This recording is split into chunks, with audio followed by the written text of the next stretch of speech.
శ్రీకాళహస్తి మండల surveyor Purushottam Reddy ACB అధికారులకు red handed గా లంచం తీసుకుంటూ దొరికిపోయారు. వ్యవసాయ పొలాన్ని కన్వర్షన్ చేయడానికి సర్వే చేయడానికి 25,000 లంచం డిమాండ్ చేయడంతో బాధితుడు చంద్రశేఖర్ ఏసీబీని ఆశ్రయించడంతో సర్వేయర్ లంచం తీసుకుంటుండగా పట్టుకున్నట్లు ఏసీబీ ఏఎస్పీ విమల కుమారి తెలిపారు. శ్రీకాళహస్తి మండల సర్వేయర్ పురుషోత్తం రెడ్డి 25,000 రూపాయల లంచం తీసుకుంటూ ఏసీబీ అధికారులకు దొరికిపోయారు. శ్రీకాళహస్తికి చెందిన ఐఐటి మాజీ ప్రిన్సిపల్ చంద్రశేఖర్ పానుగల్లోని తన 70 సెంట్ల భూమిని వ్యవసాయ భూమి నుంచి నాన్ అగ్రికల్చర్ కన్వర్షన్ చేయడానికి రెవెన్యూ శాఖకు దరఖాస్తు చేసుకున్నాడు. అతని దరఖాస్తు తిరస్కరించడంతో అధికారులను కలవగా సర్వే చేయాలని చెప్పారని, సర్వేయర్ 30,000 డిమాండ్ చేశారని, చివరకు 25,000 లంచం ఇవ్వాలని డిమాండ్ చేసినట్లు, దాంతో తాను ఏసీబీ అధికారులను ఆశ్రయించినట్లు బాధితులు చంద్రశేఖర్ తెలిపారు. ఏఎస్పీ విమల కుమారి మాట్లాడుతూ, చంద్రశేఖర్ ఫిర్యాదు మేరకు తాము సర్వేయర్ లంచం తీసుకుంటుండగా రెడ్ హ్యాండెడ్ గా పట్టుకొని కేసు నమోదు చేసినట్లు వివరించారు.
మేడం ఇదాన మా పేరు పాస్బుక్ వచ్చేస్తే వాళ్ళు మా పేరు లేకనే మా సంతకం పెట్టుకోకని ఏమీ లేకనే వాళ్ళ పేరు మానప్రకాశం ఎత్తు సలపాలు ఉన్నాయా సర్వే మేళ సలపాలు మొత్తం వాళ్ళు నేర్తా ఉంది మేడం. అది ఎట్ట జరిగిందో మాది సంతకం పెట్టినా ఒక్కొక్కరిని లోపలికి పంపిస్తాం. ఆర్డీఓ గారితో మాట్లాడాలి. సరేనా? సరే. హలో,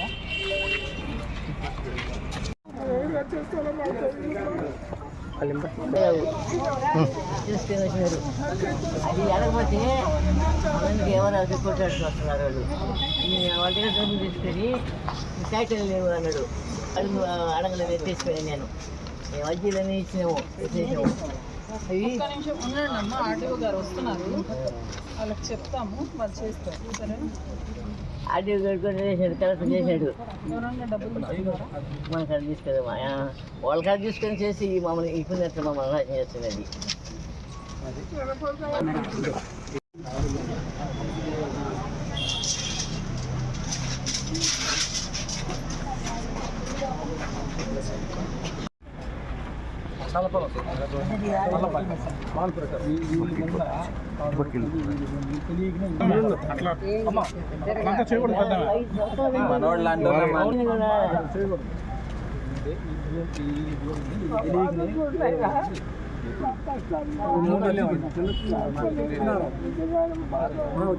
చెప్పాను కదా కరెక్షన్ చేస్తారని.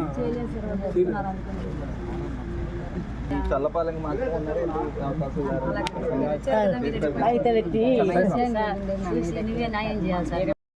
అదే అగ్రికల్చర్ ల్యాండ్ కింద మేము ఇప్పుడు 2000లో పర్చేజ్ చేసాము.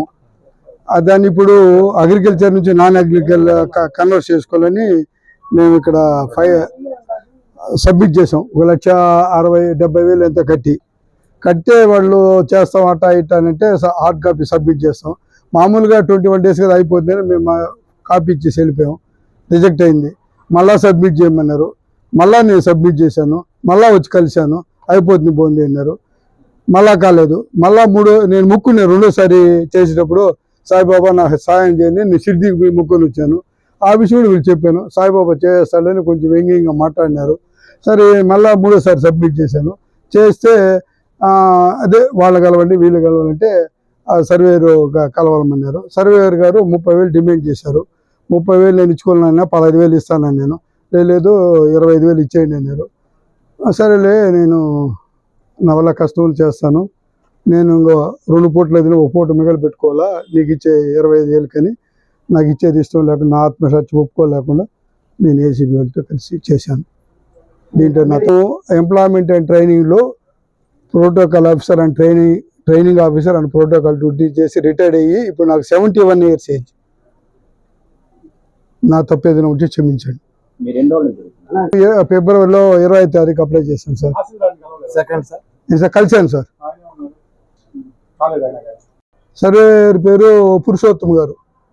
2 times రిజెక్ట్ చేసింది మనకు గారని ఆయనకి 75 సెంట్ల స్థలం ఉందండి. ఆ సెంట్ల స్థలాన్ని అది వ్యవసాయ భూమి, దాన్ని కన్వర్షన్ కోసం అని చెప్పి అప్లికేషన్ పెట్టారు. మన కాళహస్తి ఎంఆర్ఓ ఆఫీసులో అప్లికేషన్ పెట్టారు. 2 సార్లు అప్లికేషన్ పెడితే 2 సార్లు రిజెక్ట్ అయింది. ఇంకా దాంతో ఆయన డౌట్ వచ్చి ఇక్కడ వెరిఫై చేస్తే సర్వే చేయాలి అని చెప్పారంట. డీటీ గారిని కలిశారు. తర్వాత సర్వేయర్ని కలిస్తే సర్వేయర్ని కలవమన్నారు. కలిశారు. కలిస్తే ఆయనేమో 30,000 అమౌంట్ ఇస్తే నేను చేస్తానని అన్నారు. ఆయన రిక్వెస్ట్ చేశారు, 25,000కి యాక్సెప్ట్ చేశారు. ఆయనకి డబ్బులు ఇవ్వడం ఇష్టం లేక, అంటే లంచం అడుగుతున్నాడు కాబట్టి ఆ డబ్బులు ఇవ్వడం ఇష్టం లేక, ఆయన ఒక ఐటీఐ కాలేజీ ప్రిన్సిపల్ లంచం డబ్బులు ఇవ్వడం ఇష్టం లేక మా దగ్గరికి వచ్చి కంప్లైంట్ చేస్తే మేము వచ్చాము. డబ్బులు ఆయన ఇస్తుండగా రెడ్ హ్యాండెడ్గా పట్టుకున్నాము. ఫర్దర్ కోర్స్ అంతా కోర్టులో పెడతాము. 25,000 అండి. ఏం లేదండి, జస్ట్ దాన్ని సర్వే చేయాలని చెప్పారు. దానికోసం అని చెప్పి డబ్బులు అడిగారు. పానగల్లి దగ్గర. ఓకేనండి, పానగల్లి దగ్గర అండి. మీ దగ్గర ఏమైనా ఇన్ఫర్మేషన్స్ ఉంటే చెప్పండి, ఏం పర్వాలేదు. ఆయన మీదనే కాదు, ఇంకెవరి మీదనే ఏమైనా ఉంటే చెప్పండి, ఎంక్వైరీ చేస్తాం. ఇంకా ఎవరైనా కంప్లైంట్స్ వస్తే మాట్లాడతాం, ఏమి ఇబ్బంది లేదు. ఇప్పుడు అది ఈజీగా రాలేదండి.